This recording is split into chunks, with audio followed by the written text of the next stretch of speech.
Hi, Kirstan. Hello, Liz. So we've got 3 questions today to discuss. The first one, quite a straightforward one. What is positive psychology? What does it mean to you, Kirstan?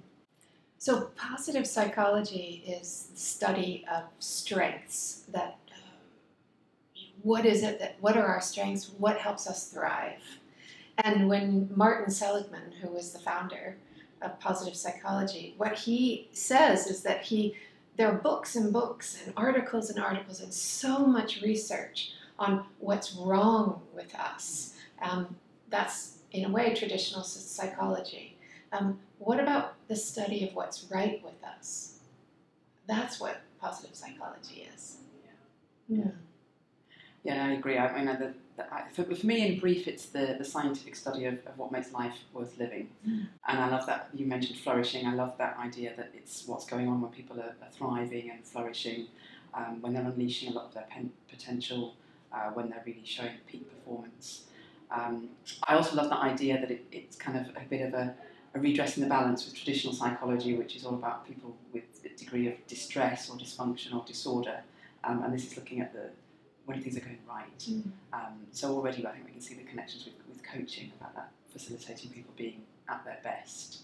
I think one of the things for me as well is it's not positive thinking in terms of that let's think ourselves rich or think ourselves thin variety, because that's all sounds a little bit shallow.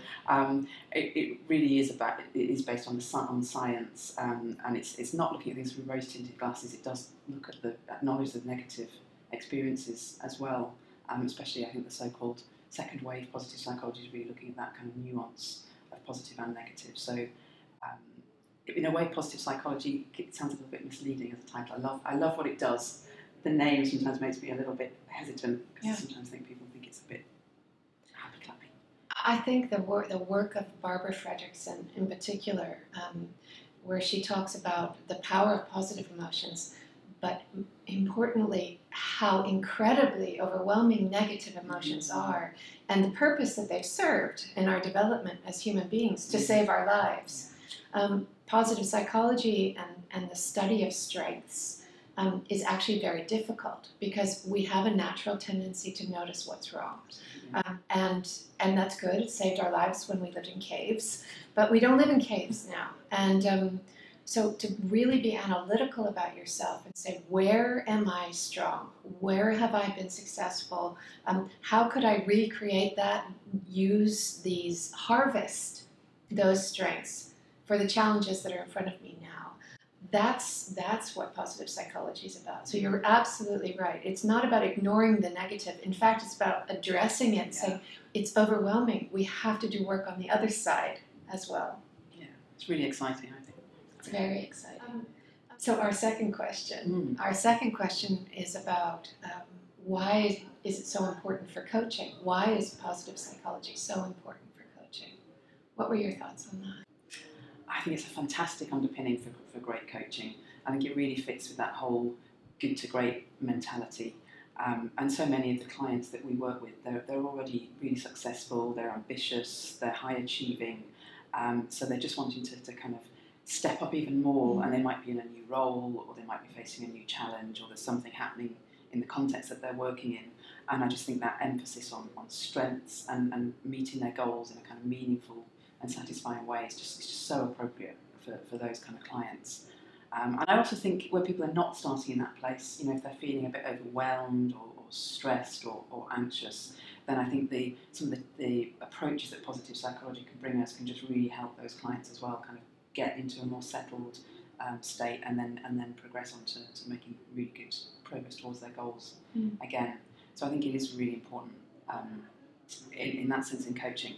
I also think it's really kind of broadened out where coaching can operate, and I think it's addressing not just business issues, but I think the connections with, the strengths I think is quite well established now in coaching, working with strengths to achieve goals, and I think as positive psychology gets more established and more widely used by coaches, I think it's branching out into places like resilience and wellness, and health and flourishing, and I think that really expands the boundaries of coaching, and so it's addressing more of the whole person. So I think that's really important to coaching as well, that it's just having a greater reach and even more of a powerful impact. So actually, yeah, I'm really excited that they're both still quite new disciplines. I mean, positive psychology and coaching, they're both so new. Right. So I'm just so excited about the potential things that are still to come in the area of how positive psychology can influence coaching. And I'm reading a book at the moment, actually, and it's called, I think it is called just something like Positive Psychology in Coaching. It's edited by Susie Green and Stephen Palmer, and it brings together some of the latest thinking and research on positive psychology, and they say it's the kind of scientific underpinning of new coaching techniques. So I think that's quite a good way of putting it. Yeah, it's beautiful. And when I think about coaching, I think many of my clients are so high performing already, but they're on edge.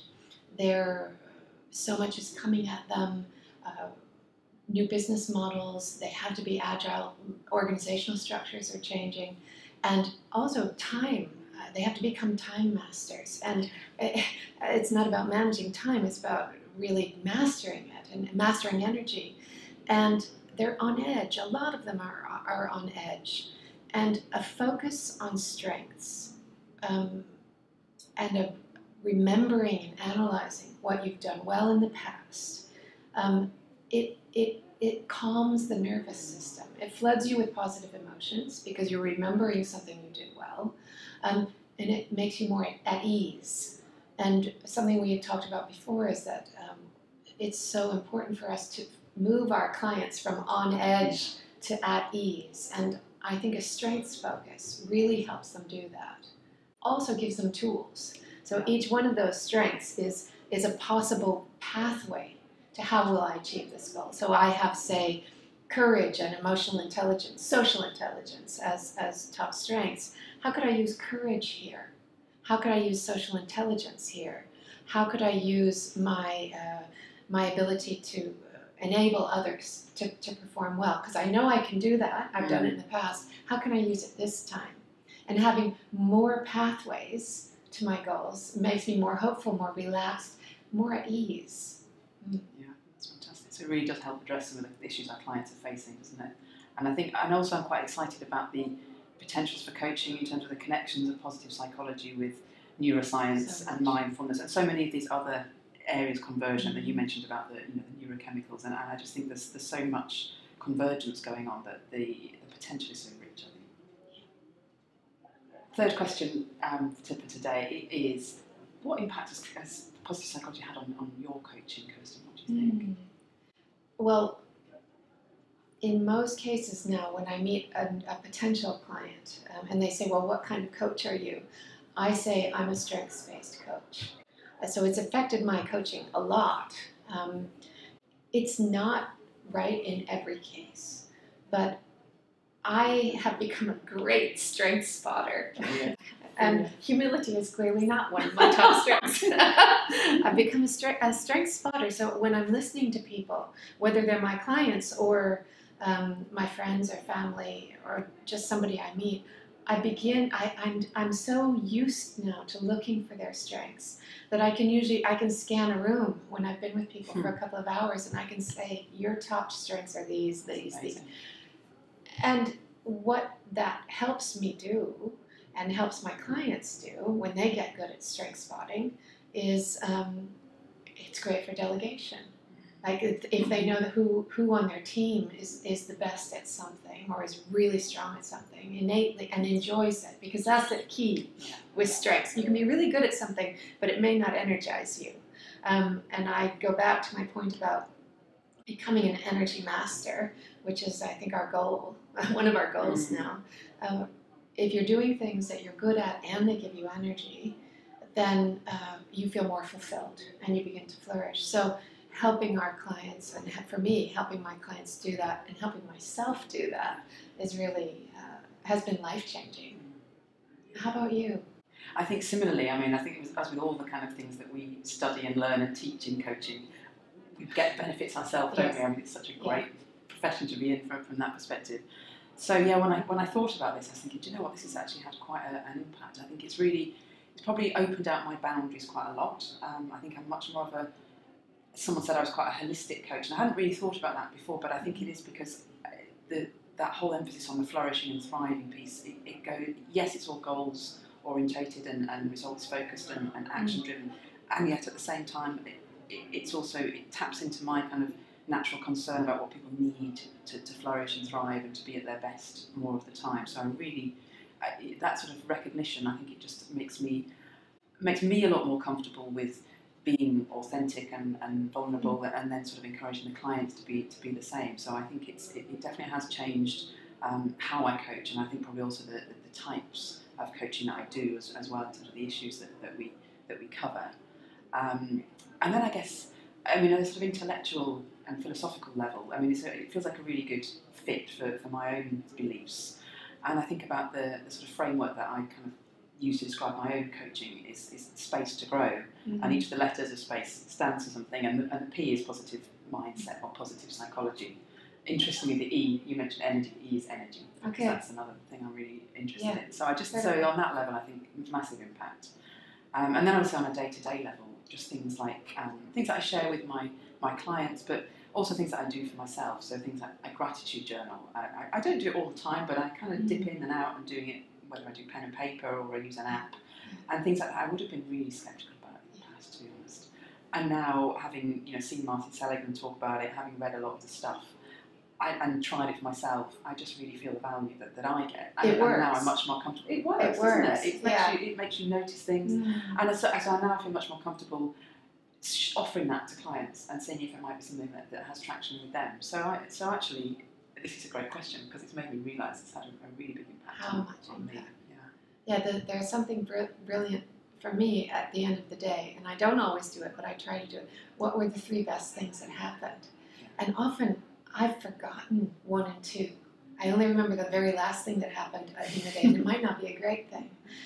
But by developing that habit, and some of my meditation teacher told me that meditation, your practice, you can't meditate once for an hour and think that that's going to do you for life. Meditation is kind of like brushing your teeth. You have to do the practice every day. And the practice of noticing what's right, noticing what has worked, begins to almost infiltrate your life. So that as a coach, when I'm listening to my clients, I can hear things that are going well for them, or I can see another angle on it, how that might be helpful for them. And I'm not talking about stupid optimism. No. I'm talking about a kind of learned optimism where you say, wow, if the universe loved me and sent me this for a reason, what could it be? So I think there's something in the positive psychology which opens up your mind to curiosity about what could be good here, as opposed to why is this so terrible? Yeah. And you mentioned Barbara Fredrickson, and I love her work. And I think one of the things is around that, looking for the positive emotion and the positive experience. And as you said, that's sort of getting habituated in that practice, and we start looking for it then, don't we? Once you start looking for it, chances are you find it. Yeah. So it can just, it's not that it increases necessarily the positive experience, but I guess it increases your awareness of it, and so then you feel more positive and you're experiencing life as more positive. So I think it's a really powerful framework. So I guess the only thing that we can choose, right, is our attitude towards things. And Barbara Fredrickson and others would say it's not natural to find the positive, because we have so many instinctive responses which are negative. But we can train ourselves. And I think as a coach, you need to train yourself as a person first to live this way, and then your eyes begin to discern strengths and positive outcomes where you couldn't before. And just giving people alternative frameworks, I think, to look at things, or to consider looking at things in a different way. I think that just has a lot of value. Just flips people's perspective a bit sometimes, doesn't it? It's just one of those, I hadn't thought of that. Yeah, a reframing. Yeah, a reframing. Yeah. Lovely. Well, that were 3 great questions, haven't they? Yeah, wonderful. Lovely talking to you. You too, I enjoyed it.